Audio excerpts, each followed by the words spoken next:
Senhoras e senhores, aperte seus cintos, pois está decolando mais um episódio do Piloto Central.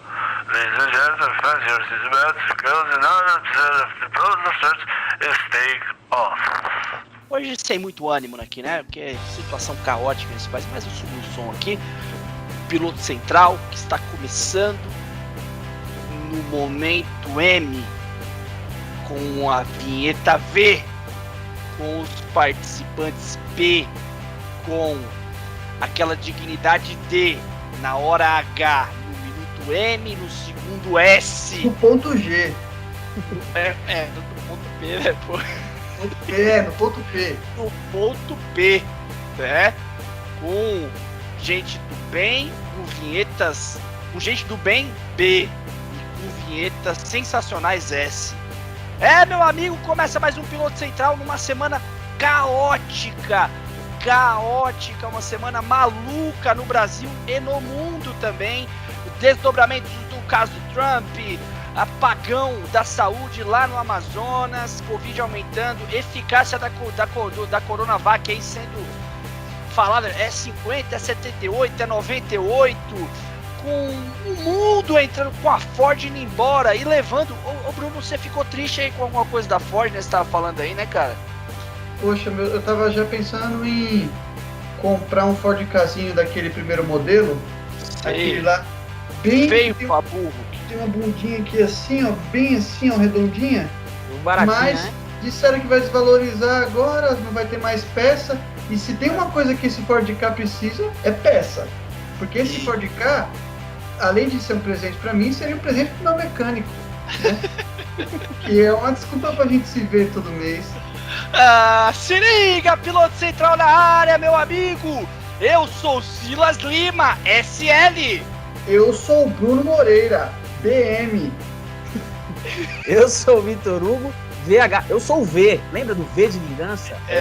Moleque. Vou tacar fogo. Moleque do mal. E sobe a vinheta V! Com a bateria B e a guitarra G. Só tô esperando ele errar, ele meteu um H de igreja aí. Vamos esperar. O helicóptero E, né? O helicóptero E. Meu amigo, semana triste, mas vamos levar astral aí. Eu quero começar o programa mandando um abraço especial para um ouvinte novo, em pleno 2021, 3 anos, vai entrar o terceiro ano de Piloto Central daqui a pouco, né? Vai fazer 2 anos, já entra o terceiro. E a gente tem ouvinte novo ainda, o Henrique Bueno. Então, um abraço pro Henrique Bueno, tá seguindo a gente lá no YouTube. Por sinal, lá o nosso vídeo sobre liberalismo tá batendo nos nossos recordes pessoais, né? Nosso recorde era 3 visualizações, agora bateu 18. Recorde, pelo amor de Deus, subiu pra caramba. A gente tá bombando, estrumbando lá no YouTube. Por sinal, um abraço pro Henrique Bueno. E falando em YouTube, eu quero que você siga as nossas redes sociais, que é no Instagram, @piloto_central, no Twitter e no Facebook é @piloto central, e tem o YouTube, que é Piloto Central. Você pôr lá Piloto Espaço Central, você vai achar a gente, segue a gente, se inscreve. Por sinal, para quem nos ouve aqui no Spotify, no Deezer, por favor, vá lá no YouTube e se inscreva no canal. A gente tem mais inscritos no nosso canal no Deezer e no Spotify do que no YouTube, porque você geralmente não ouve lá, mas vai lá e segue a gente só pra gente ficar crescendo ali e começar a ganhar dinheiro às suas custas com o YouTube. Que maravilha, eu queria dizer isso. E o nosso site é www.pilotocentral.com.br, lá estão todos os nossos episódios, se o Vitor atualizou. Se não, você pode ouvir no Spotify ou no Deezer. Divulga a gente, por favor, faz esse programa chegar em mais gente possível. A gente fez um episódio especial lá sobre liberalismo, tá indo super bem no YouTube. Divulga um episódio atemporal. E aqui também tá os nossos episódios semanais falando das notícias da semana. Show, meninos, vamos que hoje o bicho vai pegar. Vamos embora, alguma coisa a falar de início assim, só para antes de a gente entrar nas notícias, dar alguma informação relevante depois de você dar essa espreguiçada monstra aí, Vitor? Fica à vontade. Inclusive, eu só queria dar uma dica, Vitor. Se você quiser, você tá com o negócio aqui na laringe, eu vou te passar no telefone do meu médico aí, que deu pra ver agora direitinho. Uma vermelhidão, né? Eu também assustei uma vermelhidão. Eu vou tomar um ivermectina, eu tenho que tomar alguma coisa dessas coisas aí, que resolve tudo. É tratamento precoce, né? Mas tem um negócio aí que tá sobrando no Brasil, chama cloroquina. Deve servir também. Tá sobrando, tem um estoque grandão aí, cara. Grandão. A notícia é, segundo dados do site Worldometers, que é o site que a gente utiliza para trazer os números a respeito da Covid, o mundo ultrapassou os 94 milhões de casos de Covid-19, com uma nova cepa, com uma nova vertente, com um novo tipo de vírus no ar que está se propagando com mais velocidade, ao que tudo indica, e ao que os cientistas vêm dizendo, e 2 milhões e 14 mil mortes. Os Estados Unidos com números alarmantes. A semana passada eu acho que a gente já fez esse recorte da semana que teve mais de 4 mil mortes, mas os Estados Unidos está com números assustadores, mais de 3 mil mortos diariamente. Isso é muito maluco mesmo. Outra coisa também é o Brasil também vem ali com números diários, só de ontem para hoje foi mais de 973 mortos. O Reino Unido também passou a marca dos 1.200 mortos diários. E a Alemanha, pasmem, também alcançou essa marca. Dentre os países com maior número de infectados, os Estados Unidos tem 24 milhões, a Índia 10 milhões, o Brasil 8 milhões. No número de mortos, os Estados Unidos tem a marca triste de 401 mil mortos, o Brasil vem em segundo lugar com 208 mil mortos e a Índia vem em terceiro com 152 mil mortos. Só um destaque para o México, que alcançou a marca de 137 mil mortos mesmo. É um caos caótico a situação global. Meninos, a gente também tem muita coisa a falar. Hoje eu nem vou fazer aquele panorama que a gente faz pelos países, pelos continentes, porque a gente tem dois assuntos a tratar dentro dessa situação da pandemia, né? Dois assuntos, são três. A gente deu um destaque especial, que vai ser a questão da Amazônia. Mas a gente tem um assunto que é um pouco mais engraçado, assim, mas mostra um pouco o despreparo do governo brasileiro, e tem também a questão da eficácia da Coronavac. Não sei se essa semana todo mundo ficou assustado aí com os números, né? Porque saiu a taxa de eficácia da Coronavac, que é a vacina da Sinovac, a empresa chinesa, em parceria com o Instituto Butantan, e a taxa de eficácia é 50,4%. E aí ficou aquela dúvida, então você tomar a vacina, você está jogando meio cara ou coroa. E aí, não é correto dizer isso. Então, a gente vai tentar explicar aqui o que significa essa eficácia, porque também saiu um número de 78% de eficácia e um número de 98%, de 100% de eficácia. Então, eu vou explicar corretamente para você entender, ouvinte e tudo mais. O que significa a taxa de 50% de eficácia? Significa que, se você tomar a vacina, a chance de você ser infectado reduz pela metade, ok? Então é isso. Você tomou a vacina, a chance de você pegar uma infecção, de você ser infectado pelo vírus, reduz pela metade. É 50,4% de eficácia, ok?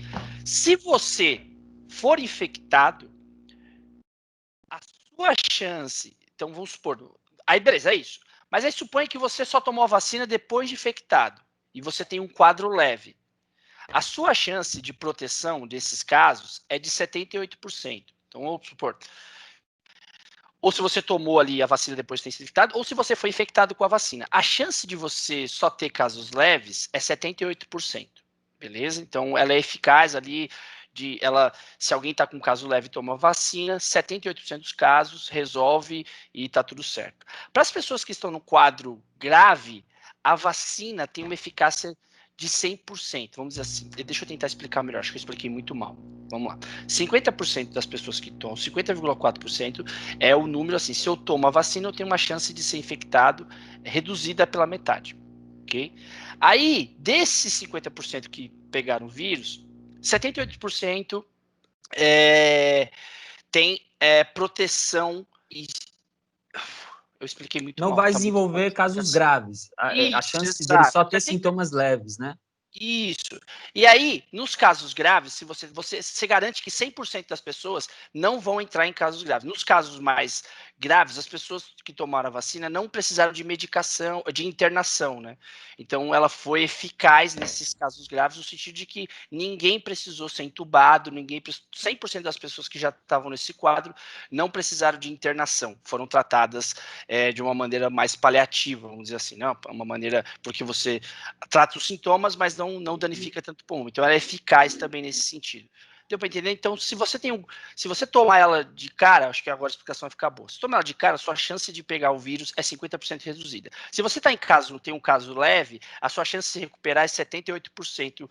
78%. Se você tem um caso grave, a sua chance de recuperação é 100%. Pronto, você não vai precisar ir para uma internação. Acho que ficou mais claro agora. Se alguém quiser complementar aí, fica à vontade. É isso? Show? É isso, show. Tranquilo? Deu para entender.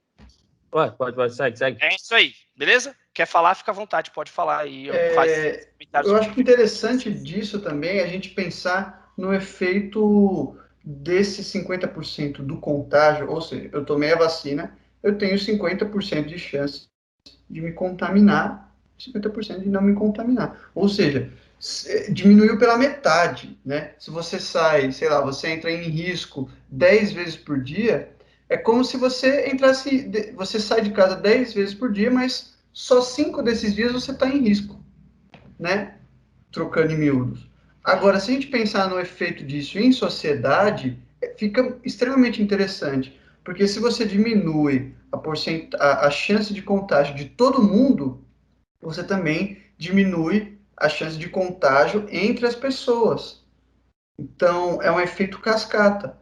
Mesmo se você tem 50% de chance de se contaminar, você também tem 50% de chance de se contaminar e contaminar outra pessoa. E essa pessoa também contamina outra que contamina outra. Ou seja, o efeito em cascata, olhando assim, fica muito maior, né? Então, a gente tem um resultado em sociedade muito, muito interessante.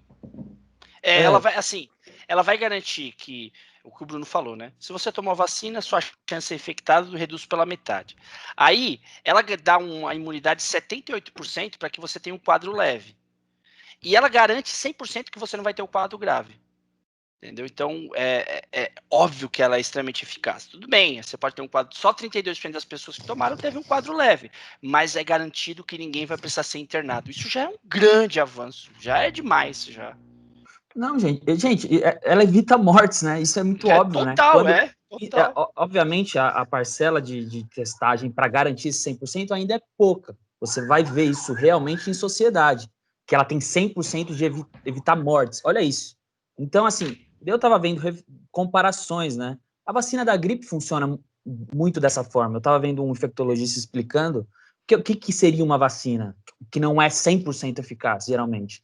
Ela é um aprendizado que ela está dando ao seu organismo a se defender. Não necessariamente quem toma vacina da gripe não pega mais gripe, mas ela sabe se defender. Pouquíssimas pessoas que tomam vacina morrem de gripe, ou quase nenhuma, porque o organismo aprendeu a se defender daquele vírus específico. Então, essa vacina, ela vai funcionar muito bem nesse sentido. Você pode eventualmente pegar, como a gente falou, o Covid, mesmo vacinado, porém, você vai desenvolver muito provavelmente sintomas leves. Você não vai precisar ir para uma UTI. Além de ser uma vacina que vai produzida aqui, ou seja, logisticamente, ela é muito mais fácil que qualquer vacina. Para guardar, você não precisa de temperaturas ultra baixas, como é de outras vacinas. É uma vacina comprovadamente segura, ou seja, você não vai adoecer por tomar essa vacina, necessariamente. Se adoecer, vai ser sintomas leves. Então, como disseram algumas pessoas, a melhor vacina é a vacina que a gente tem a dispor mais facilmente da gente. A gente estocar fácil, a gente consegue fazer uma logística eficiente. Aí vai ser difícil, dependendo do governo, mas é a vacina que está aí e, cara, ela é muito eficiente. Ou seja, a melhor vacina é aquela que está aqui, meu filho. Está aqui, ó. Exatamente. Então, a discussão a respeito se tomar vacina é um chute na sorte, porque você tem 50% de chance de ter. Não é fato. É muito importante ter essa compreensão. Esses números aqui, como a gente tentou explicar aqui, espero que esteja compreendido, são números que demonstram o quanto ela é eficaz no combate da pandemia e o quanto ela vai ser útil para toda a sociedade. Então, é um completo de serviço, serviço completo. Até o Mourão essa semana deu. Pode falar. Desculpa te interromper, mas é porque isso aqui mostra muito a vitória da ciência, né? Porque todos esses números que você tentou explicar, 50%, 100%, 70 e poucos por cento, eles foram usados de diversas formas, só que politicamente. No entanto, indiferente da política, a ciência conseguiu provar por que que tem 50%, por que que tem 70 e poucos por cento, por que tem 100%, conseguiu provar como ela deve funcionar, conseguiu provar quão nociva ela pode ser, né? Ou seja, quão seguro é a gente colocar essa vacina na gente. A ciência conseguiu fazer tudo isso, independente de como os políticos usaram esses números. Porque esses números foram usados de diversas formas, pelo Dória e por quem você pode imaginar, né? E sabe que uma coisa importante também dessa vacina? Ela foi só testada na comunidade médica. Qual que é uma defesa das pessoas do Butantan que defenderam a menor eficácia Tantan. Vai lá. da menor eficácia nos números referente a outras vacinas que foram testadas, a de Oxford, que tem a da Pfizer, que tem 90 e tantos por cento. Segundo eles, um teste de vacina muito eficiente, ele depende muito da ação do usuário. Então, você sentiu o mínimo sintoma e você, olha, eu senti algum sintoma. Me testa, talvez eu estou positivo. Então, como foi testado só dentro de médicos, profissionais da saúde, eles são pessoas muito mais exigentes, que procuram um médico para fazer um teste e detectar se ele contraiu o vírus com com o mínimo dos sintomas. Então, teoricamente, qual que é a ideia? Que como foi feito num público muito exigente, que está apto a perceber os menores dos sintomas, ela é uma vacina que em sociedade, ela tende até a se comportar melhor, porque talvez a gente não seja tão... Não se comportar melhor, talvez a gente esteja muito próximo do rigor dos números, na real. Enquanto outras que não tiveram esse nível de exigência, isso, uma defesa do Butantan, eu não sei disso mesmo, tá? Mas que foram testados mais em sociedade, pessoas que são menos é só uma gripezinha, nem vou fazer o teste, nem vou procurar. Que talvez nem tivesse sido detectado, que talvez diminuísse a porcentagem de outras vacinas que foram testadas em terceira fase, entende? Em outro tipo de população.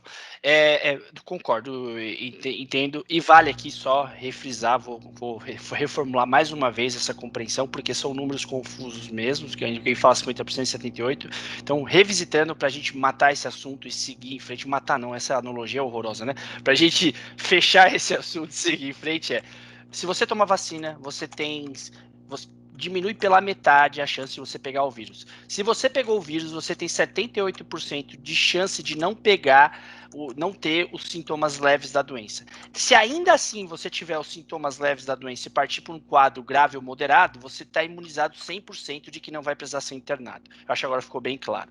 E aí nessa onda, que é já seguindo o caminho dessa... O Pazuello foi falar, que é o ministro da Saúde, foi falar numa conferência uma coletiva do Ministério da Saúde a respeito da vacinação, a respeito de quando ela vai chegar, quando a gente vai poder tomar, tudo mais. E ele falou de uma forma bem engraçada, que virou piada, né? Foi no dia 11 de janeiro. Ele foi falar a respeito da vacinação no Brasil, e ele disse que a vacina na população brasileira será no dia D e na hora H. E aí virou piada isso, né? Porque ele não deu a data, né, aqui no dia 11.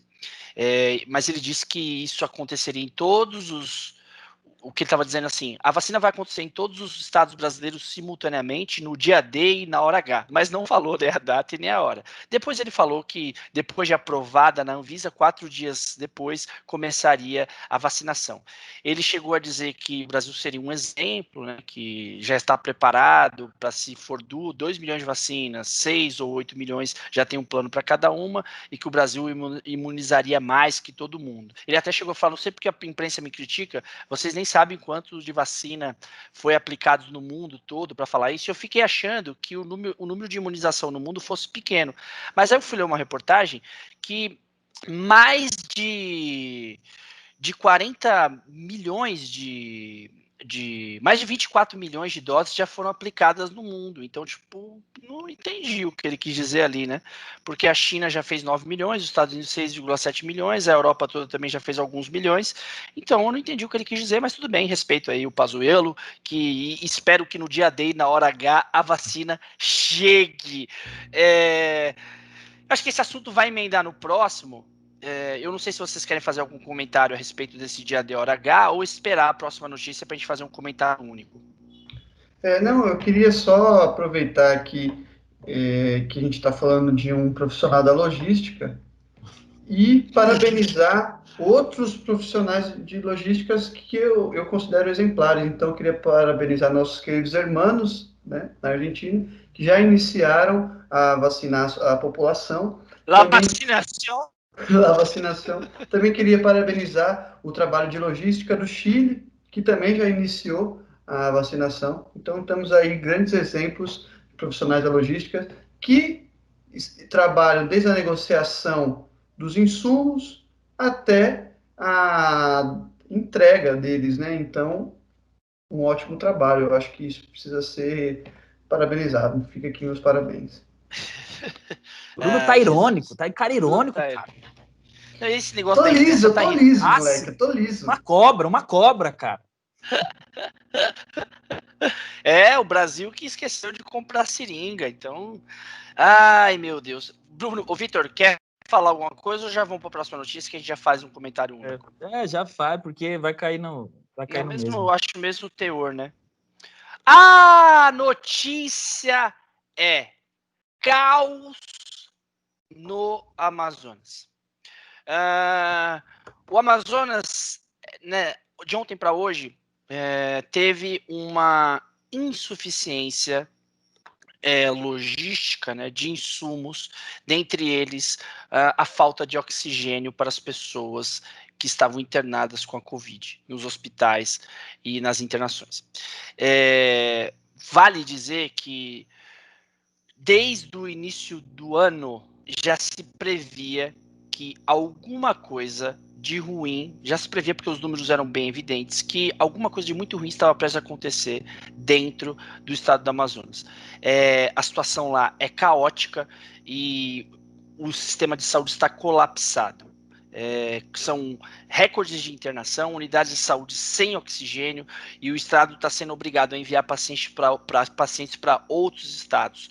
Outra coisa que também está colapsando são os cemitérios que estão lotados, estão ampliando o horário de funcionamento, instalando câmara frigorífica para manter os corpos e assim tentar frear de alguma forma esse colapso que está acontecendo no estado do Amazonas. A média móvel de mortes no estado do Amazonas cresceu 183% nos últimos 7 dias e até a quarta-feira, até 2 dias atrás, mais de 219 mil pessoas haviam sido infectadas em todo o estado e 5.800 pessoas tinham falecido com a doença. O governo do estado baixou um decreto que obriga as pessoas a ficarem em casa das 19 às 6 horas, e a grande questão agora é por que o sistema colapsou dessa forma. No dia 11, o ministro da Saúde Pazuello, estava no Amazonas e disse que o Amazonas era uma prioridade nacional e disse que ele era o apoio do estado do Amazonas. E 2 dias depois, o estado revelou que não tinha mais oxigênio para as pessoas nos seus hospitais. A gente viu cenas horrorosas para quem viu os noticiários nos últimos dias, de médicos tendo que fazer a respiração manual, fazendo turnos exaustivos para fazer respiração manual, pessoas morrendo afogadas por falta de oxigênio dentro dos hospitais e médicos escolher entre vidas. Hoje, o governo do estado solicitou ajuda dos outros estados e houve um repasse de 230 pacientes para Maranhão, Piauí, para o Pará, e os estados estão se ajudando, e o governo do Amazonas fez uma solicitação que até a gente tem uma imagem do João Dória hoje falando a respeito disso, que tem 60 crianças recém-nascidas que podem ficar sem oxigênio, e ele solicitou que os estados acolhessem essas crianças, o governo João Dória, o governo do Maranhão também abriram, os que eu li até o momento, abriram leitos e também abriram mão ali para receber esses pacientes, essas crianças.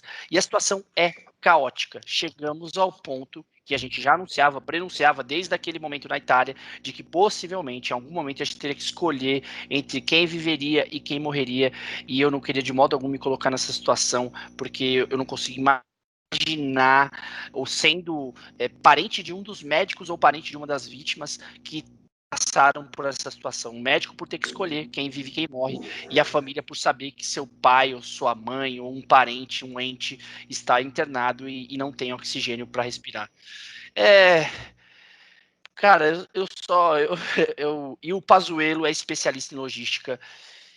E é isso, assim, o governo Bolsonaro disse que já fez tudo que podia ser feito, jogou a culpa no Estado e na prefeitura do Amazonas, que não se precaveram, não fizeram os planos aí de prevenção imediata, né, de tratar a doença ali no início, usando cloroquina, entre essas coisas, e já mais uma vez tentou repassar. Vale ressaltar que o governador Wilson Lima está sendo investigado pela Polícia Federal, por sinal, em esquemas de desvio de dinheiro na compra de equipamentos para a saúde, né? Equipamentos para combater a Covid, de respiradores, por sinal, isso já é nojento também. E ele, por sinal, teve uma solicitação da Polícia Federal para prendê-lo e uma procuradora decidiu que não, ele não deveria ser preso. Ele está solto, sendo investigado, mas todo esse caos, obviamente, tem aí uma parcela de culpa desse Estado, porque tá nítido e claro que a corrupção mata diretamente. Aqui eu acho que não tem nem mais o que dizer a respeito disso. Eu passo para vocês, depois eu falo alguma coisa a mais. Vai lá, Bruno. É um assunto muito difícil de falar, mas eu refleti muito sobre uma frase do presidente que é: fizemos a nossa parte. É interessante pensar nessa frase, fizemos a nossa parte. Foi exatamente isso que ele disse, com aspas e tudo. O jeito que ele explica isso, parece que, pronto, eu fiz o que eu podia ter feito, eu fui até aqui, né? É só até aqui que eu posso ir, eu não tem mais nada que eu possa fazer e ponto final. Eu acho que a questão de uma pessoa que está no cargo dele, qualquer pessoa do cargo administrativo público, é trabalhar enquanto você tiver tempo para trabalhar. Então, ele não devia, ele podia falar: estou fazendo tudo que eu posso. Eu acho que seria muito melhor, seria muito mais compreensível, porque se você está indo atrás de todas as vias possíveis de ajuda, aí sim você está fazendo aquilo que compete ao seu trabalho.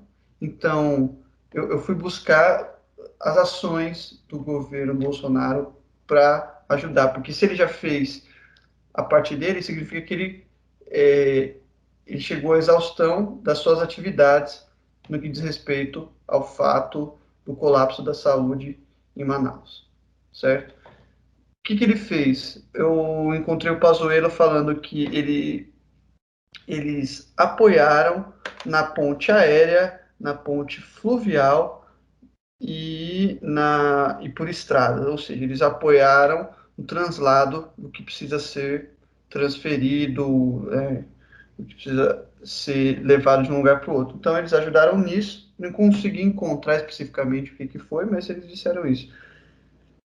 E o Pazuello, o segundo Bolsonaro, o Pazuello tinha ido lá ver a situação e tinha ido lá levar oxigênio. Também não encontrei o tanto de oxigênio que eles levaram, procurei.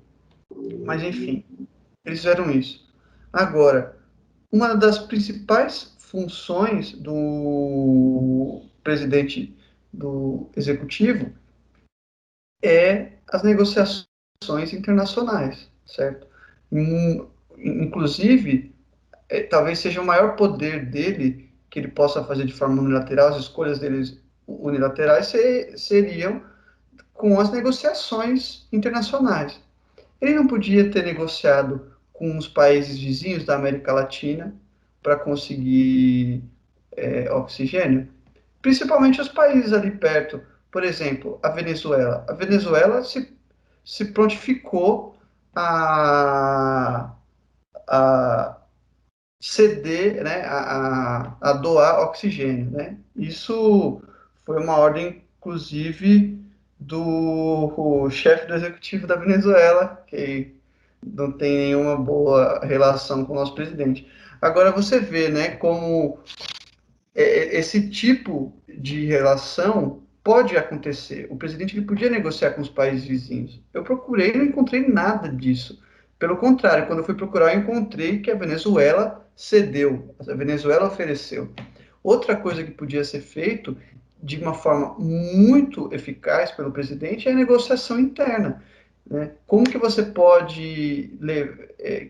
quais estados podem ajudar? Como que você pode fazer isso? Isso o mais rápido possível. A gente teve que esperar o colapso. O que eu estou trazendo Colapso aqui são... pré-anunciado, né? Exatamente, isso é muito importante, o colapso pré-anunciado. O que eu estou trazendo aqui? O que esses dados dizem?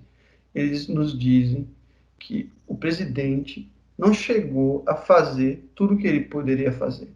Afinal, ele tem muitas vertentes que ele podia trabalhar para ajudar a resolver esse problema.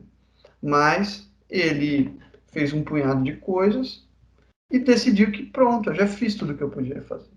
Isso não diz isso não tem relação, isso não diz respeito ao cargo do chefe do executivo. O chefe do executivo tem que trabalhar enquanto houver trabalho.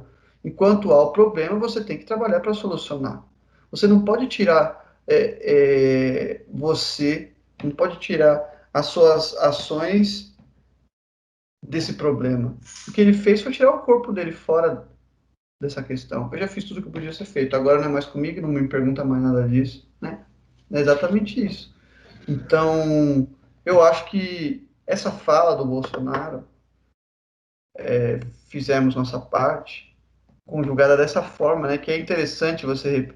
Como que ele pensa? Já fizemos a nossa parte. Ou seja, né? Aí, salvo engano, né? Não estou muito calibrado, mas é o pretérito perfeito, que você conjuga alguma coisa que acabou. Não precisa mais ser feito mais nada ali. Ai, Vitor. Mano, eu tô até com taquicardia, tá ligado? De xingar, você tá ligado que você tá de bater? Ódio, raiva, né? Acho que muita gente sentiu algo próximo disso. E é foda, né? Semana passada, o Bruno acho que me questionou alguma coisa próxima a genocídio e tal, né? Se a gente poderia... Não sei, a gente teve essa discussão. E daí, eu talvez muito simpático, eu não sei onde, porque eu podia ter tomado maracujá, não sei. Eu não tive a capacidade de chamar o Bolsonaro, esse governo, de genocida. Eu falei cúmplice, se eu não me engano. Cara, depois eu fiquei me remoendo, eu falei, cara, mas será que foi muito, peguei muito leve? Porque veja, rapidamente de novo, o que é um genocida ou um genocídio? É o ato deliberado de matar em massa, mais ou menos isso, tá? A definição. Cara, se a gente tem definições da ciência há muito tempo que a única coisa que é eficiente contra esse vírus é o distanciamento social, e o governo desestimula o lockdown. Desestimula para falar leve, né? Ele estimula que as pessoas continuem a vida normalmente. Se a ciência diz que os remédios que ele propõe como tratamento precoce, e ele na live do dia desse caso bárbaro, ele estava defendendo mais uma vez que as pessoas fizessem um tratamento precoce com medicamentos que não têm eficiência. Um medicamento que ele comprou um valor super valorizado e que tem estoque, e talvez ele queira dar vazão, porque não tem eficiência alguma comprovada. 2 deles, principalmente, cloroquina e a ivermectina, que é um remédio de verme. Se ele, sabendo do caos anunciado, como vocês falaram, a equipe logística do governo não fez nada, lavou as mãos, estava lá 2 dias e só fez palavras ao vento. Se todos esses atos, sabendo que a não ação, a inércia, causaria mortes em massa, se essa ação não é uma ação genocida, um ato deliberado de matar em massa, é o quê? Porque eu tô cansado de ouvir, assim, muita gente falando, mas é muito incompetente, mas é muito burro. Cara, isso é um projeto, não é possível. Isso é um projeto genocida, é um projeto de eliminação de pessoas, porque não há outra palavra a delegar para esse governo, tá ligado? Alinha tudo isso a um vírus, e essa cepa, essa nova variação do vírus, vale também afirmar não, ou pelo menos salientar, que ela só é possível onde o vírus corre livremente, torto e direito, porque não se desenvolveria uma nova cepa onde o vírus está ali, onde a gente está rastreando o vírus. Não nasceu novas cepas onde países estão controlando bem o vírus. Ela só nasce e ela só tem ela não tem uma mortalidade maior ainda. Não é possível comprovar isso, mas ela só contágio maior. Contágio maior porque ali havia um ambiente muito propício para ela se desenvolver, tá ligado? E, enfim, daí tem várias coisas em mente, se ele quiser continuar um pouco aí. Não é, porque assim, não me diga que o governo nada podia fazer porque o STF determinou que a responsabilidade é dos estados. A responsabilidade de determinar lockdown, a política de governo, as fases amarelas, as restrições, essas eram dos estados. Mas deixa eu te dar uma informação. O Bolsonaro, nessa live que o Bruno tá falando, ele falou assim, ó, problemas, a gente tá sempre, eu tô abrindo aspas, tá? A gente tá sempre fazendo o que tem que fazer. Problema em Manaus, terrível problema em Manaus. Agora, nós fizemos a nossa parte, é o que o Bruno falou. Recursos, meios. Hoje, as Forças Armadas deslocou para lá um hospital de campanha. O ministro da Saúde já esteve lá e providenciou oxigênio. Isso ele disse hoje, dia 15. Dia 15. Ou seja, o governo poderia fazer hospital de campanha. O governo poderia mandar insumos. O governo poderia mandar oxigênio. O governo poderia disponibilizar médicos, leitos. O governo poderia fazer um programa de logística aglutinando dados e prevendo possíveis distúrbios em cidades e estados, porque essas informações estão latentes. Há quanto tempo a gente ouvir falar do caso de Manaus? Desde o início da pandemia, Manaus é um cenário muito diferente do resto do país. Os números por milhão de habitantes que estão morrendo lá, que estão se infectando, eram grandes desde o início da pandemia. Então, não existe essa. Ele poderia ter feito hospital de campanha, poderia ter aglutinado dados e orientado os estados a se organizarem. Poderia, por sinal, ser o facilitador dessas situações. Se ele tem o dado de que a Amazonas vai ter um problema daqui a 15 dias, ele poderia, como o Bruno disse, fazer um trabalho de aglutinação de informação e já recorrer aos estados 15 dias antes para se precaver caso alguma coisa acontecesse com Manaus. O governo tinha total capacidade de fazer qualquer apoio logístico, mas o que ele decidiu fazer por uma estratégia política e por uma estratégia de morte? Uma estratégia política de morte, por isso é genocídio sim, ele decidiu deliberadamente que ele iria lavar as mãos, porque se desse merda na conta desse imbecil, cairia na conta dos estados, cairia na conta dos governadores, porque ele tá com uma rixa idiota não, uma rixa política nefasta que mata a gente, com governadores como João Dória, o Caiado, com o Rodrigo Maia. Ele, para prevalecer a sua narrativa, ele tá pouco se lixando para quem vai viver ou para quem vai morrer. Porque na cabeça dele, ele tem perfil de atleta, ele tem os melhores hospitais para cuidar dele. Ainda assim, essa semana a gente teve a morte do prefeito eleito de Goiânia. Ainda assim, tendo os melhores hospitais à sua disposição, a gente corre um risco. Ainda assim, imagina a população mais pobre num estado que dentro da federação é um estado pobre, no norte desse país. Então, é uma incapacidade. Lembra quando ele foi lá fazer aquele showzinho dentro do STF, que o Dias Toffoli falou para ele, cara, governa. Você não pode interferir nas medidas que os estados vão fazer, mas você pode dar apoio, você pode construir hospital de campanha, você pode enviar insumo, você pode estar ciente do que todo mundo precisa.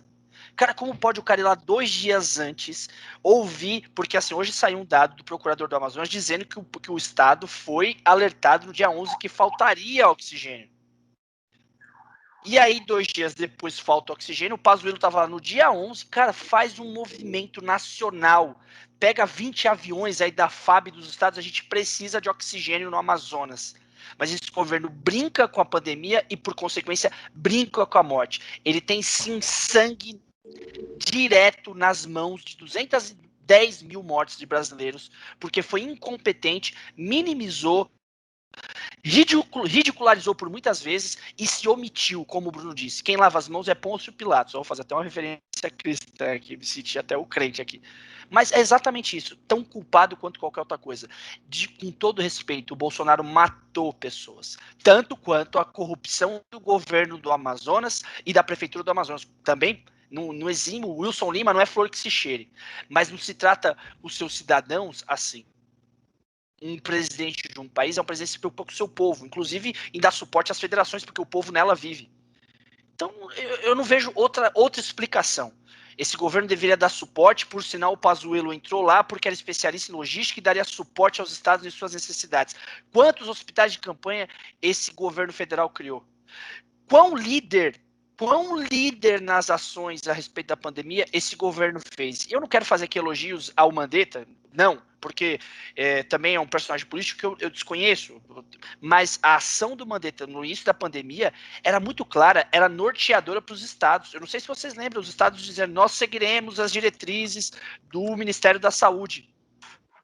Era diariamente informações, dados, uma equipe de logística se apresentando. Esse país não comprou seringa! Seringa! Como se dá uma vacina sem comprar seringa? É tipo um descaso. Não é que o cara não pensou nisso, é que ele não se importou. Não é que alguém planejou e esqueceu da seringa. É que nem planejou, fez, nem o planejamento fez porque cagou. Quando viu que o Dória ganharia muito capital político com a ação que ele estava fazendo, se mostrando aí um efetivo gestor, coisa que ele é, não dá para negar, era um grande empresário, se movimentou e agora quer trazer 2 milhões de vacinas, clamando para o primeiro-ministro da Índia, que não tem a garantia nenhuma se essas vacinas vão vir, porque o que ele quer agora é ter a primeira foto vacinando alguém. É o que ele precisa, porque aí ele vai capitalizar em cima disso, arrumar uma narrativa, e com todo respeito, quando o Bolsonaro fala assim, o STF não deixou agir, se o STF deixasse o Bolsonaro agir, nós não teremos nenhum tipo de restrição de afastamento social, e eu não sei o que seria desse país, porque se já fazendo um isolamento mequetrefe, a gente tem 210 mil mortos, imagina se a gente não tivesse nenhum tipo de controle. Então, eu não tenho o que dizer, cara. E se esse cara não for impeachmentado agora, esse país já tá flertando com o absurdo há tempos, né? É o crime de responsabilidade direta, governo ineficiente. Não temos oxigênio para as pessoas respirarem. A gente morrendo afogada dentro do hospital. São 60 bebês prematuros que não podem reter o que... Não podem respirar, talvez. Pode faltar oxigênio para eles. Eu não sei mais o que dizer, cara. Eu vou fazer igual o Dória, eu vou bater meu celular aqui, quebrar ele. Eu só não faço isso porque ele foi caro. Mas, cara, eu não sei, cara. É um absurdo. É o fim, cara. É sério, é o fim. Me faltam palavras. Agora, qualquer ser humano que queira defender esse maldito, é um ser humano maldito. Um ser humano maldito que faz pouco caso da vida das pessoas. Eu confesso que eu vou ter um sério problema com esse tipo de gente, porque é extremamente ineficaz, é o pior presidente da história do país, certo? Daqui a 30 anos a gente vai lamentar, mas com uma dor tamanha o que foi feito, o que a gente fez ao eleger esse cara, que a gente tem um açougueiro tentando cuidar de uma pandemia. É um absurdo, cara. Bruno, quer falar mais alguma coisa? Se eu só... eu entendo sua reação, acho que é por aí, né? É difícil ter algo menor que isso, mas daí só talvez levantar aqui, importante salientar que hoje o Maia está sentado em mais de 60 pedidos de impeachment, independente se vai ser aprovado ou não, eu acho que seria uma ação afirmativa muito importante para a gente saber com quem que a gente está falando. Seria muito importante a gente ver cada parlamentar votando, e daí sim sendo cúmplice, talvez não sendo o genocida principal, mas sendo cúmplice desse projeto. Um parlamentar igual fez aquele show com a Dilma, chegar e falar pela família, pelos meus amigos, pelas minha família, pelo meu avô que faleceu de Covid, eu voto pelo não impeachment do Bolsonaro. Aí eu queria ver, porque seria, ainda que não fosse afirmado, tá ligado? Acho que seria uma separação muito clara com o que a gente está lidando e de quem que são cúmplices lá no parlamento, que são muitos. Cara, e cara, você que tá ouvindo isso aí, bate panela, faz o que for necessário. A gente não pode sair muito à rua, não vamos aglomerar, mas bate só panela. Meu, a gente precisa de uma reação da sociedade. Que esses políticos só se movem com movimentos sociais. A gente precisa se movimentar, gente. É inadmissível. Morreu gente diretamente. Não foi um terceiro. Não, a gente não sabe. Não. Diretamente. O Pazuello estava lá no dia 11 dizendo que ele era o apoio do estado do Amazonas. Apoio falho. 2 dias depois faltou oxigênio. A notícia seguindo a onda das discussões, a Ford anunciou nessa semana que vai parar sua fabricação de carros no Brasil. Depois de quase um século, a Ford tomou essa decisão drástica e vai encerrar a produção de veículos nas suas 3 plantas de produção que possui no Brasil. Uma em Camaçari, na Bahia, outra em Horizonte, no Ceará, e outra em Taubaté. Já em 2019, a Ford havia fechado a planta de São Bernardo do Campo, e assim, a companhia ainda vai manter as suas instalações, as suas concessionárias, as suas instalações de departamento de engenharia no Brasil, ainda vai prestar atendimento e suporte aos usuários dos carros da Ford, mas ela está encerrando suas atividades, e isso impacta em 5 milhões de empregos de trabalhadores. O governo Bolsonaro anunciou que a Ford foi embora porque ela queria mais subsídios, e quando ele fala subsídios, são espécies de isenções de impostos, são planos para isentar a Ford ou grandes empresas das mais diversas, né? Não é só a indústria automobilística que tem esse benefício, mas outras indústrias também têm, que é um plano de isenção de imposto para facilitar a entrada dessas empresas no país, para manter os negócios no país. O governo Bolsonaro disse que a Ford queria mais subsídio. A Ford disse que algumas razões foram importantes. A primeira é que ela está revisitando o seu portfólio de produtos, e o Brasil, como tem é um mercado com muito carro popular, a Ford agora está focando em SUVs, em carros de grande porte, porque isso é economicamente mais viável para ela. E também se reclamou, também tem uma associação que cuida da indústria automotiva no Brasil, a VAVA, alguma coisa assim, que também diz que é a falta de competitividade do Brasil e o custo do Brasil, né, que geralmente os impostos e a questão da pandemia, né, o Brasil não está se movimentando e a pandemia tem se prolongado muito, tem feito o mercado brasileiro ser um mercado que não é atrativo para esse tipo de indústria, e há um medo agora de que isso possa gerar uma debandada com relação às outras montadoras. Então ficou esse medo, que não é um medo assim que a gente possa dizer, é efetivo, de fato vai acontecer, até porque a GM essa semana anunciou planos e até uma ampliação da sua produção no Brasil, mas só ficou o alerta, e foi até o Paulo Guedes disse que foi um retrocesso que não tem absolutamente nada a ver com o caminho glorioso econômico que o Brasil tem trilhado, e até vou pegar a fala do nosso querido Paulo Guedes corretamente para a gente falar sobre isso, mas antes eu queria dizer isso. Uma outra frase, o Hamilton Mourão, o vice-presidente, chegou a dizer que a Ford já ganhou muito de dinheiro no Brasil, recebeu muito incentivo, ela poderia ter esperado um pouco mais para ter ido embora, né? Ela já se favoreceu tanto. A gente entende que no mundo inteiro a empresa está passando por problemas, a indústria automobilística também está passando por problemas, mas eu acho que o nosso mercado tem plenas condições de assimilar e retomar a economia após tudo isso passar.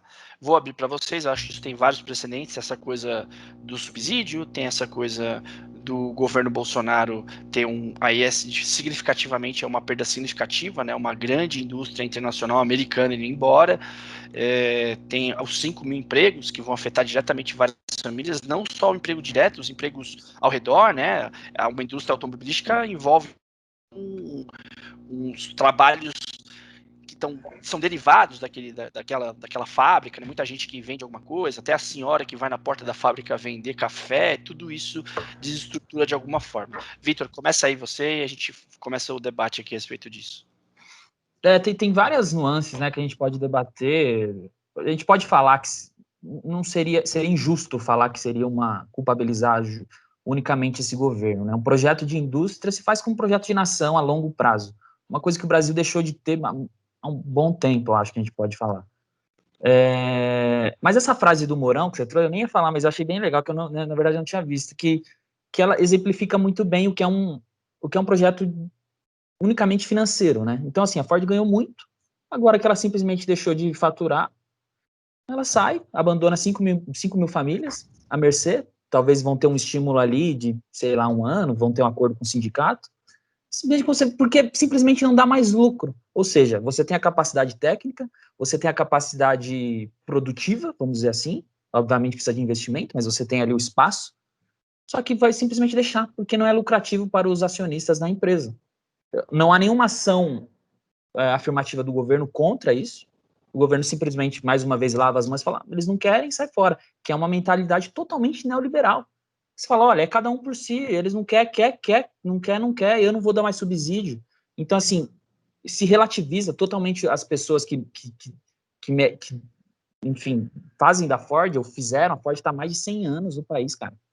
Então, assim, obviamente, e daí voltando um pouco, isso é parte de um projeto de desindustrialização que o Brasil nunca teve, ou deixou de ter há um bom tempo, né? Eu estava lendo, junto dessa notícia, sobre o Gurgel, que tinha no Brasil. O Gurgel, não, é o Gurgel A que tinha aqui? Gurgel. A A Gurgel, Gurgel, era a empresa que era um brasileira. projeto brasileiro, de um empresário brasileiro, que resolveu, e se você vê quanto que ele recebeu de subsídio, nem se compara, obviamente, em proporções, sempre foi muito menor que uma Ford. Mas, assim, isso faz parte de um projeto a longo prazo de não estimular a indústria nacional, de a gente não querer desenvolver tecnologia, a gente ser um mero importador, porque isso, por um tempo, se pensou que era um projeto de país, porque os países, falam-se, muitos países escandinavos não têm indústria. Eles vivem eles prestam serviço e eles vivem muito bem, só que são países desse tamaninho, cara, que tem uma capacidade de técnica muito boa, porque conseguem oferecer boas universidades, o que não é uma realidade de um país do tamanho do Brasil. A gente ainda necessita. É só ver o tamanho da China. A China se industrializou absurdamente nos últimos tempos e está, enfim, muito logo será a maior potência do mundo. Então, é um projeto a longo prazo. O que me entristece é a falta de, enfim, pensar nesses empregos, porque muitas pessoas dependem disso, 5 mil diretamente, fora os indiretamente, o que isso movimenta, indústria de autopeças, indústria de serviço, fora os terceirizados que prestam serviço, sei lá, de Victor, marketing. só de curiosidade, a Tudo. CNN calculou que de empregos indiretos foram 12 mil. Então, cara, é Nossa, foda. surreal. Enfim, e essa inércia, porque é uma inércia, é um projeto neoliberal inerte. Então, não quer, eu é bem. nada falei, porque o seu lucro não é o suficiente, então é justo que você saia. Porque você só está aqui há 100 anos pelo lucro, não é? Então pode sair, foda-se 5 mil empregos. Só para fazer aqui, antes de passar para o Bruno, a associação que eu disse é a Anfavia, que é a Associação Nacional dos Fabricantes de Veículos Automotores. O presidente é o Luiz Carlos Moraes. Ele disse que o fechamento da Ford está sendo politizado, que a questão dos subsídios, os subsídios são dados não para favorecer as indústrias, é para que a tributação se torne minimamente decente, porque se não tivesse subsídios seria impossível fazer negócio no país. Então, os subsídios é para equilibrar, porque a tributação no Brasil é muito alta, é a das mais altas do mundo. E aí ele está dizendo que é a questão dos subsídios. E também a fala do Paulo Guedes, que eu peguei aqui também, é a fala dizendo a decisão, vou abrir aspas para o Ministério da Economia, a decisão da montadora destoou da forte recuperação observada nos maiores setores da indústria no país, muitos já registrando resultados superiores ao período pré-crise. Obviamente, se isso tivesse, assim, quando eu vejo o Bolsonaro minimizando a saída, se isso tivesse acontecido em qualquer outro governo, e principalmente no governo de esquerda, cairiam se matando, dizendo que estavam destruindo o Brasil, como o Vitor disse, isso é um processo que veio anteriormente, né?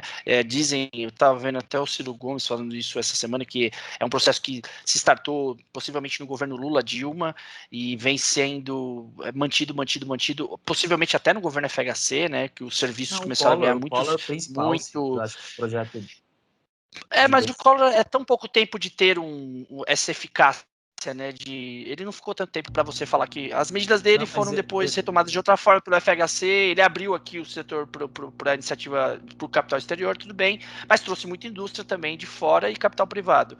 Mas ao longo desse tempo, os serviços ganharam muito valor na nossa economia. A gente deixou a indústria um pouco de lado. Mas, ao mesmo tempo, se isso acontecesse em qualquer outro governo, que fosse um governo de esquerda, a gente estaria aqui tendo um caos dessa turma neoliberal que defende o Bolsonaro. E o Bolsonaro não é um neoliberal, eu quero já defender isso. O Bolsonaro não é um neoliberal, é um nacionalista conservador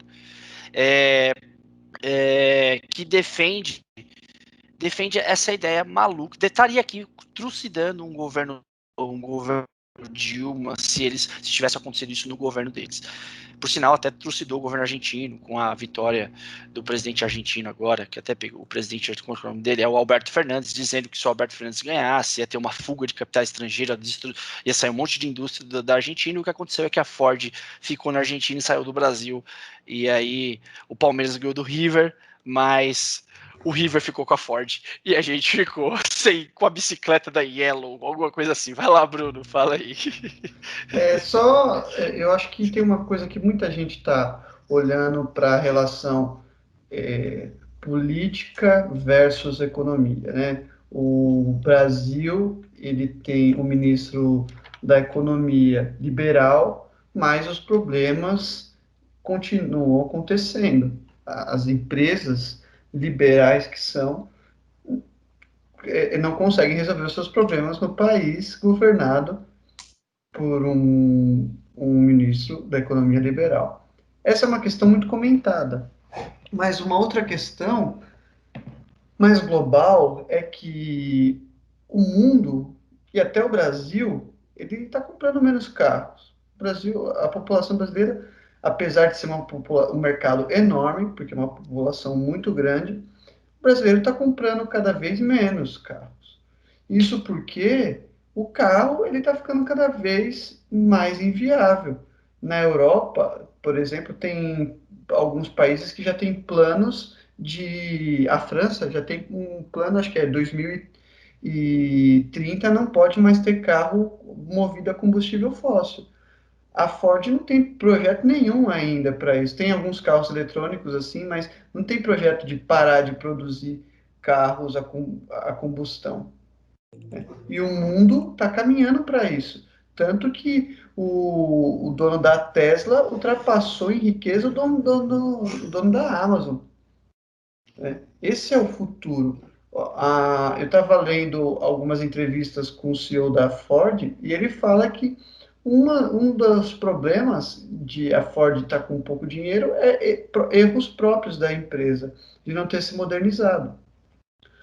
Ou seja, o que fica claro com várias montadoras, a Mercedes e várias outras, né? Elas estão produzindo menos, é porque o mundo está parando de usar carro. O carro é coisa do passado, gente. Sabe? Metrô, né, ué? Não, a gente tem o carro movido a energia elétrica, né? Que já é uma alternativa muito interessante, muito mais de acordo com o meio ambiente do que um carro movido com combustível fóssil, que é um absurdo. Você pensar daqui uns 20 anos as pessoas vão falar assim, caramba, olha, sabe, não sei se uma vez eu fui no Museu da Medicina e tinha uns equipamentos que eles usavam que eu olhava aquele, uma furadeira, parece uma furadeira industrial, o que é isso? Não, isso aqui é para espremer uma espinha. Você fica, como que as pessoas usavam isso? Vai ser a humanidade olhando para o passado e falar como que é assim que usou por tanto tempo tantos carros assim movidos a combustível fóssil, né? Então isso que aconteceu com a Ford é um pequeno reflexo do que está acontecendo com o mundo. Primeiro, a modernização dos carros, é para quem quer carro, e segundo, muitas cidades já têm as cidades da Europa já estão chegando a ter mais número de bicicleta do que carro, por exemplo. Então, a gente está buscando muitas e muitas outras alternativas de mobilidade urbana. Hoje a gente tem, aqui em São Paulo, já tem pessoas que têm seu próprio patinete elétrico para ir trabalhar. Eu conheço um cara que Eu mora costumo dar um rodo nessas pessoas. Eu odeio gente que anda de patinete elétrico. Não sei se vocês, é uma coisa Não, minha. mas é porque é uma opção de Cara, é mó mobilidade. legal. É uma opção de Grana. mobilidade urbana, Mas dá sabe vontade de por dar uma quê? pica. Sabe por que é interessante? Eu conheço um cara que ele mora em Campinas, olha só, mora em Campinas, trabalha em São Paulo. Aí você fala, poxa, é um absurdo, né? O cara pegar o carro todo dia, ele não pega o carro. Ele pega um ônibus fretado na casa dele, que vai descer na Paulista. Ele tem o próprio patinete elétrico, que é desse tamaninho, ele leva na mão, chega na Paulista, ele arma o patinete elétrico e vai de patinetezinho trabalhar. Ou seja, em vez de o O cara ônibus desce na Paulista e a empresa é na Paulista, é isso? Não, a empresa não é na Paulista. Ah, bom. Entendi. Porque se fosse, ele podia ir andando, né? Só pra deixar aí. Não, mas não é na Paulista, não. Preguiçoso, né? Ele leva um bagulho só pra levar. Não é. Às vezes não é na Paulista, ele anda alguns quilômetros de patinete elétrico. Mas sabe como é interessante? Ele podia ter um carro que uma pessoa, ele dentro do carro, ia ocupar 5 metros quadrados, ia queimar tanto de combustível fóssil, só ele, para ir trabalhar, e ele achou alternativas de mobilidade urbana, e cada vez a gente tem mais, sabe? Mais. E eu acho que Tem isso aquele é um. negócio, aquele monociclo que você põe um pé em cima aqui, ó, você põe um pé, só tem uma roda Sei, e você sei. vai andando. Esse Isso aí aí eu tenho também é medo, da esse aí eu não hora. ando, não. Esse também é de cair. Isso aí Cair desse aí. eu Só uma correndo, roda. o cara não me pega. Se eu sair correndo, o cara não me pega num desse. Cara, se eu não me equilibro no plano, não vou me equilibrar no negócio desse? Tá Eu caio em pé sozinho. Então, mas a questão, eu acho que isso que aconteceu com a Ford é um reflexo do que está acontecendo com o mundo, sabe? Às vezes eu falo com alguns amigos meus, falam, eu vou comprar um carro. Eu dou risada. Eu dou risada porque a realidade é que o carro é o cigarro do futuro. As pessoas vão ter vergonha de ter o carro, sabe? É isso. É. Assim, de fato, a Ford já passava por problemas há alguns anos, né? A indústria automobilística passa por esse problema. O Bruno trouxe esse dado, obviamente, mas também denota, como o Bruno disse, o Vitor também disse, um conceito político econômico no Brasil que talvez não seja o melhor. A gente também tem que ver assim, eu não sei qual, obviamente, o impacto direto nesses 12 mil empregos diretos e indiretos, é óbvio que é um impacto grande, a gente está falando das pessoas. A minha esperança é que o país não dependa, né, exclusivamente desse tipo de economia, que seja, eu acho que uma mescla de grandes indústrias externas ou nacionais com uma economia aqui difundida em pequenos empresários também é uma alternativa que é interessante, tudo que pode gerar emprego, que a economia tenha diversas saídas, né, que a gente tenha uma economia diversificada para a gente não ficar na mão de nenhum setor ou de nenhum tipo de serviço econômico. Mas aqui a gente já deixou claro, o Vitor que é o mais crítico ao governo Bolsonaro, já fez isso, então a gente também reforça de que não necessariamente isso tem a ver com o governo Bolsonaro, mas o que talvez me incomode e nos incomode, talvez não seja só fruto do governo Bolsonaro, e talvez seja devido às condições econômicas, é essa falta de compreensão, tanto da Ford, porque a fala do Mourão é uma fala interessante, cara, não podia ter segurado um pouco, para que talvez passando esse momento a gente conseguisse fazer alguma coisa, mas também ao mesmo ponto, obviamente que a questão de como o governo vem se posicionando economicamente diante da pandemia é temerária para as indústrias, de fato. É um governo que não se posiciona, que não toma medidas, que a pandemia vai se prolongando, não sabe quando vai acabar, e a gente não sabe nem como vai ser essa organização da vacinação nacional, quando isso vai ter fim aqui, e fazer negócio no Brasil é inviável hoje. É inviável. Ninguém vai entrar hoje para fazer negócio no Brasil. Eu acho que isso fica sintomático. Eu não tenho nenhum calibre, né, nenhum estudo para falar que economicamente de modo certeiro, mas outra coisa também que é latente é a questão tributária no Brasil. Isso todo mundo reclama disso, é reaver isso de algum modo, porque onera grandes, pequenos, e todo mundo reclama dos tributos brasileiros, que é o caos! Fui comprar meu PS5, meu PS4, nem sei qual que tá. O 5 é o 5. Caríssimo, caríssimo. Caríssimo, cara. Nos States, em Miami, é metade do preço. É uma palhaçada a carga tributária em Que cima do PS5. vai ver na 25 quanto que é o similar. Dynavision. Vai ver o similar na 25, meu amigo. Moleque, você vai ver, lá vai ter um jogo. Polystation. Compra um Polystation na 25. É o jogo do Mario, só que em vez de ser o Mario, é o Sonic. O negócio. É o Sonic de chapeuzinho. Todos os personagens é o Alex Kidd, todos. Todos os... A princesa é o Alex Kidd. Né? É o Boba Pet do Mario Bros. Ai, caramba. A última notícia do programa de hoje é: essa semana a Câmara dos Deputados dos Estados Unidos aprovou o segundo impeachment do Donald Trump. Na última quarta-feira, o impeachment do presidente Donald Trump foi aprovado mais uma vez lá nos Estados Unidos. É a primeira vez na história que um único presidente tem 2 processos de impeachment aprovado. Agora a votação segue para o Senado e tudo isso há uma semana do Donald Trump ser destronado da presidência dos Estados Unidos, porque o Joe Biden vai ser empossado no dia 20. O primeiro caso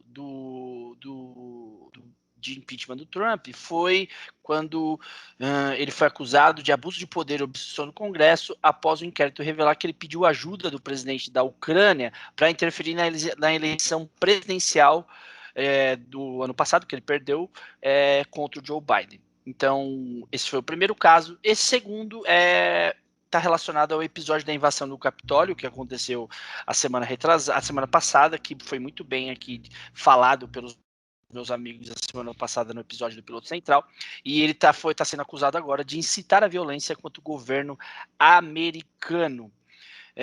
O que é engraçado é que provavelmente o Trump vai ser impeachmentado após ele ter perdido o cargo. Quando ocorreu o processo de impeachment no Senado americano, ele já não vai ser mais o presidente americano. E aí tem um fator que pode ser determinante, porque agora com as novas eleições dos Estados Unidos, o Senado americano agora também tem maioria democrata, não mais vai ter maioria republicana. Então, e depois da invasão no Capitólio, muitos senadores, muitos representantes do governo, né, dos republicanos, dos senadores republicanos, deputados republicanos, já indicaram que o Trump passou de todos os limites e existe uma forte tendência dessa vez, porque eu lembro que a gente comentou da outra vez sobre o impeachment Trump, e a gente sabia que havia uma forte tendência de que ele não fosse impeachmentado. Contudo, dessa vez, há uma forte tendência de que ele seja impeachmentado. Estando ele não mais presidente dos Estados Unidos, o que vai acontecer com ele? Por que fazer o impeachment com ele? Tudo bem, ele não vai ser mais presidente, mas ele vai perder os direitos políticos e não vai poder concorrer à eleição de 2024. E então é tipo como se fosse uma lição, uma punição para ele, mesmo ele não sendo mais o presidente americano. Fica aqui, eu vou abrir para o Vitor aí, que tem um apreço descomunal pela cultura e pela forma como os Estados Unidos gerem as suas políticas. Vitor, fica à vontade aí. I love USA! USA! Eu tenho 2 pompons de cheerleader aqui que eu faço sempre. Puta, que cultura maravilhosa, assim. Ai, meu Deus. Cara, Mas como eu já deixei claro... pode falar. Não perde um Vingadores isso aí. Não perde um Vingadores. Fala, mas não perde um Vingadores, Nada. Bruno. Assiste O Capitão todos, América... até o Homem-Formiga, que é ruim pra caramba. Aquele loiro delicioso com um símbolo americano aqui. Eu amo, porra. Uma delícia. Galera, apesar... E o ator também, que malhado. Você vai falar, o Chris Evans, o ser humano bonito, cara. Se é pra ter alguém bonito nessa vida, se chama Chris Evans, Capitão América. Vai. Então, acho que eu já falei aqui algumas vezes do meu falta de apreço pela essa ideia de melhor democracia do mundo, de democracia mais consolidada, mais eterna, mais fantástica e tudo mais. É bem verdade que os processos de transição dos governos norte-americanos não, estadunidenses, até isso é um problema do imperialismo, não é norte-americano, estadunidense, caralho. Eles tendem a ser pacíficos, né? E daí a gente acaba delegando isso como processo democrático, né? Mas é só a gente ver os últimos 300 presidentes americanos, a gente vai ver que um deles era só negro, nenhum era mulher, então falta democracia dentro dessa melhor democracia, como falta para muito país. Mas, enfim, apesar dessa falta de apreço, ou pelo menos esse apreço do imaginário social, eu acho muito importante essas ações que talvez nem passe, mas ações afirmativas para a gente delimitar o território. Por mais que eu muito provavelmente vou ser muito avesso ao governo do Biden. Eu também já tive a oportunidade de falar um pouco sobre ele aqui. Mas eu acho que a gente tem que delimitar algumas marcações minimamente civilizatórias, tá ligado? E o Trump, eu acho que ele ultrapassou todas elas. E assim como aqui, que eu gostaria muito de ver um processo de impeachment sendo votado para ver quem é quem, para ver se as pessoas teriam coragem de olhar para as pessoas que votaram nele e falar, olha, eu apoio isso daí, é isso mesmo. Porque a gente delimita, né? A gente vai delimitando, a gente consegue entender e até onde essas pessoas estão abraçadas com esse projeto. Então, tal lá como cá, eu acho que é muito importante, mas mesmo que não passe. O Silas falou que talvez seja importante que passe, porque daí ele tem um novo processo que talvez ele se torne inelegível, e daí a gente extirpa esse homem, muito provavelmente, da política mundial eternamente.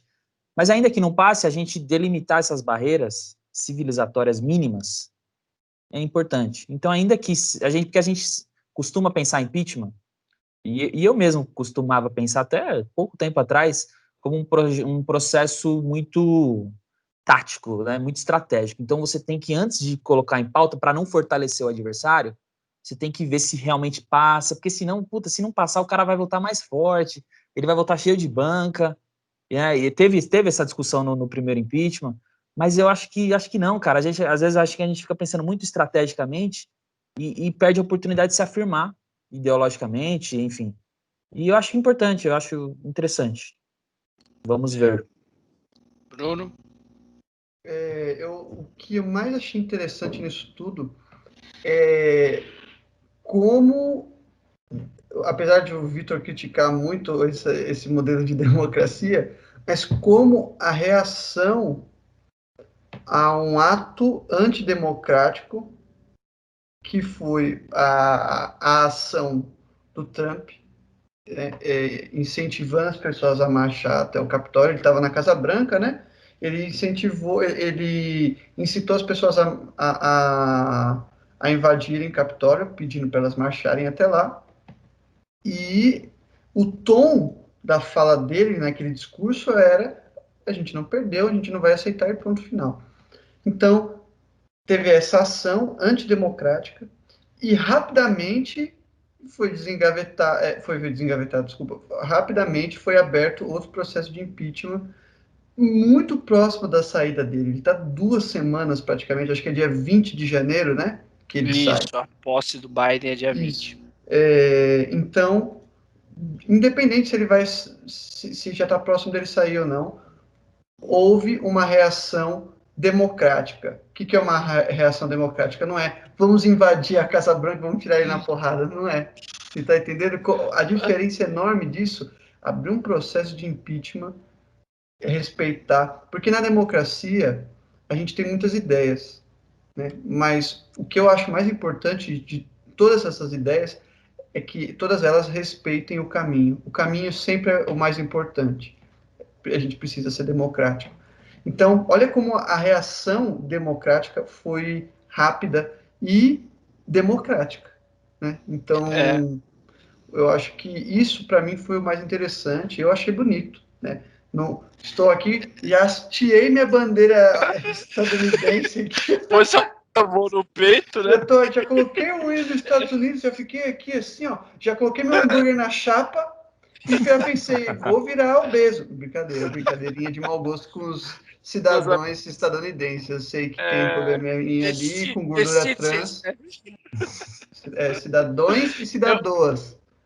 Eu também vou nessa linha, porque eu lembro que a gente falou muitas vezes, se eu não me engano, foi até o Bruno que falou disso. Eu acho eu e o Bruno falamos a respeito disso, do quanto o governo Trump flertava com a linha mais estreita, acho que foi o Bruno que falou isso, com a linha mais estreita do limite da democracia. Sabe assim, ó, você tem um quadrado, e ali é a democracia. E aí tem uma linha só que difere, que se você pisar fora dessa linha para fora, você deixou de ser democrático. Mas se você tá ali dentro, você não é democrático. Trump andava bem na linha pra falar.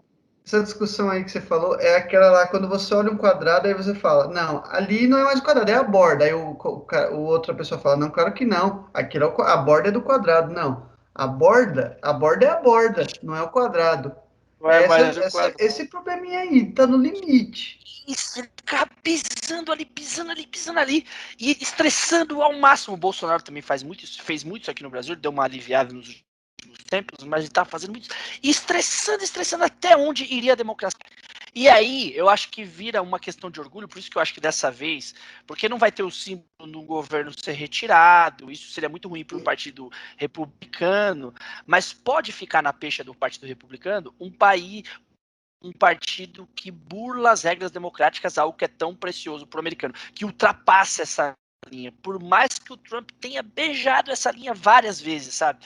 Dessa vez, ele pisou lá fora, mas pisou com gosto, tá ligado? Pisou, se lambuzou todo e tentou voltar para dentro do quadrado. E agora é um símbolo, até para delimitar, sabe aquela coisa de dizer, ó, cara, quem passar dessa linha, até uma resposta para a política americana, para a sociedade americana, quem passar dessa linha aqui, não, porque os Estados Unidos quase descambou, porque ficou nesse flerte aí de não aceitar a eleição do Trump, e o Trump ligando lá para as pessoas que controlavam as eleições do estado, dizendo, mano, arruma 12 mil votos aí, não sei se você viu essa ligação dele, mano, arruma 12 mil votos aí para te passar o Biden, tipo, arruma aí, dá um jeito. Então ele estressou de tal forma, e se lambuzou, dá até vontade de rir, né? Se lambuzou de tal forma que eu acho que vai ser um símbolo, né? O Congresso americano vai, tipo, dizer, porque eles foram atacados, né? Os senadores foram atacados, a casa de trabalho deles foram atacados.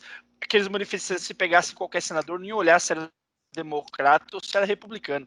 Aquele cara ia meter uma chifrada nos caras, sabe aquele do chifre que apareceu em todos os jornais? Ia dar uma chifrada em qualquer um que ele visse.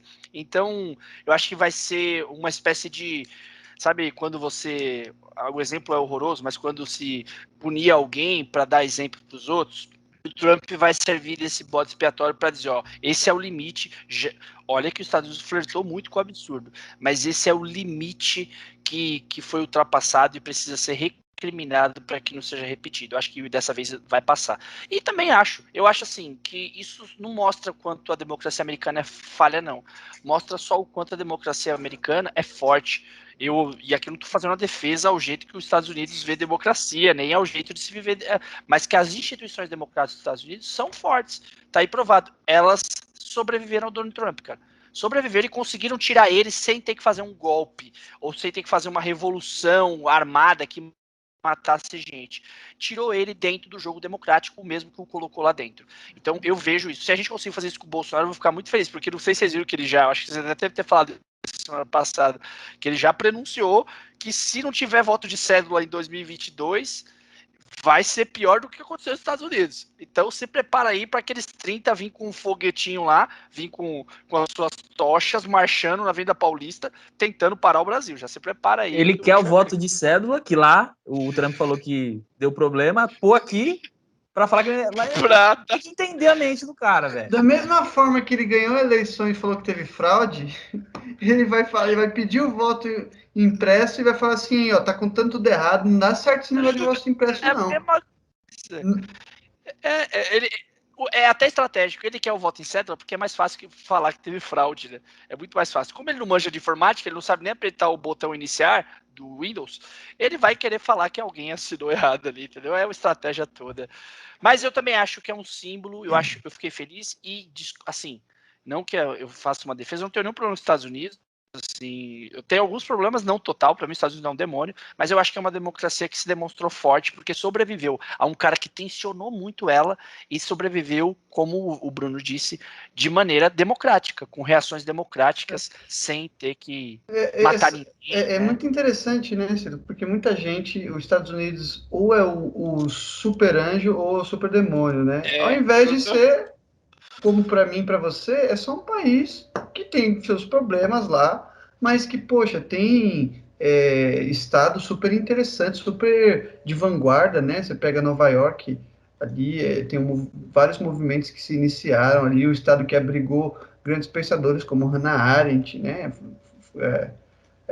O estado não, um país que abrigou plural, né? Tem o Mac Cheddar. Eles abrigaram vários integrantes da escola de Frankfurt, né, do pensamento crítico, foram para os Estados Unidos, o Adorno, por exemplo.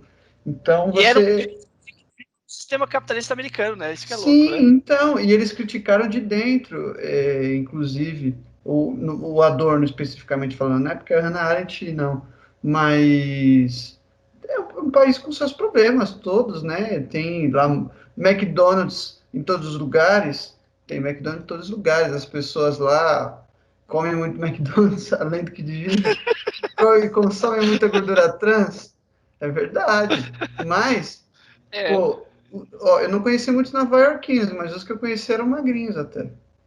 A única coisa que eu tendo a concordar com o Vitor é que, assim, eu concordo muito com o Bruno. Eu acho que os Estados Unidos não é nem um anjo nem um demônio. Eu acho até que tem muita coisa de vanguarda e tem muitas coisas muito legais nos Estados Unidos. Inclusive até o pragmatismo é uma ideia filosófica muito interessante que nasceu nos Estados Unidos, mas eu acho que os Estados Unidos têm muita influência, e aí um erro dos Estados Unidos pode custar muito ao mundo. Isso às vezes me incomoda, principalmente na política externa, né? Um país É a questão do monopólio, né? Isso me incomoda bastante também. Questão do imperialismo, né? Mas Um país que, no meio de uma pandemia, fornece mais embargos contra Cuba, contra a Venezuela. Então, assim, é uma democracia, talvez, ainda muito... Eu não concordo com essas afirmações, mas vocês estão olhando de dentro, só a parte de dentro. Ela não se expande para nenhuma ação externa do país. Isso é muito problemático, na real. Assim, sim, mas nem você não acha internamente que é um país democrático, na real. A verdade, eu penso assim. Mas, enfim, é uma discussão eterna. De fato. Mas eu acho também é muito fruto do momento, né? Você acha que com o governo, talvez vamos dar um exemplo aqui, sabe? Um governo Obama teria esses embargos? Você acha que isso é sintomático ou era fruto de um espaço-tempo que o o Trump Obama era simplesmente ele delimitou algumas, ele tirou alguns embargos, mas ele foi incapaz de não aplicá-los. E assim, eu delimitei Mas você acha que mas a assim, ação imperialista ela é centenária, não é uma coisa nova. Entendeu? sim. Eu digo que essa, eu concordo com você. É um jeito de se fazer política externamente, que é para manter a superioridade e o imperialismo americano. Concordo. Mas você acha que, especificamente no caso dos embargos feitos pelo Donald Trump a Cuba, eles aconteceriam na meio da pandemia por um outro governo? Você acredita nisso? Eu estou falando desse exagero. Tá? Talvez não fossem acentuados, mas se manteriam certamente. Como o Biden vai mantê-lo, você pode ter certeza disso. Uhum. Pode ser também. Mas para quem já foi assistir um jogo do New York Giants, que eu nunca assisti na vida, mas só para quem já viu Tom Brady lançando uma bola a 60 metros de 60 jardas de distância numa final do Super Bowl, meu amigo, quero ver se eu não gostar dos Estados Unidos. E ele levou a Gisele ainda. Isso que eu não gosto desses caras. Aí levou a Gisele Bündchen, né? Uma das belezas desse Brasil, uma mulher muito bonita. É isso, gente. Fica hoje. Hoje o livro é minha indicação, né? Então eu vou indicar aqui Azincourt, do Bernard Cornwell. É um romance histórico a respeito da Batalha de Azincourt. Provavelmente o autor que eu mais gosto de romance. É Bernard Cornwell, Azincourt. Valeu, Bruno e Vitor. Terminamos o episódio no momento M, do episódio E, na hora certa. É isso aí, eu queria dizer isso aí. Vai, Bruno, você quer falar alguma coisa? Ô, Silas, eu queria fazer uma indicação aqui, surpresa também, de um livro que está me ajudando muito. Pô, conheci esses dias, tô adorando. Dicionário aqui, ó. Pô, sensacional. Gente, tem tanta coisa aqui que vocês nem imaginam. Nossa, então o Grogotó, que eu vi a semana passada você falar. Eu tive que recorrer ao Michaelis. O que é Grogotó? É umas coisas que o Bruno traz aí. Descobriu? Valeu, gente. Pô, descobri, cara. Vi você falando. Primeiro vi você falando, depois fui ler. Me interessei muito. Por sinal, acho que até vou comprar o livro. Queria dizer isso aos ouvintes. Vai lá, segue a gente no YouTube, se inscreve no nosso canal. Um abraço, um beijo. E, por favor, batam panela. Vamos fazer alguma coisa. É inadmissível o que está acontecendo nesse país. Bolsonaro é um imbecil. Beijo. Valeu, gente. Tchau, tchau. Mano, valeu. Bom fim de semana. Mais tarde.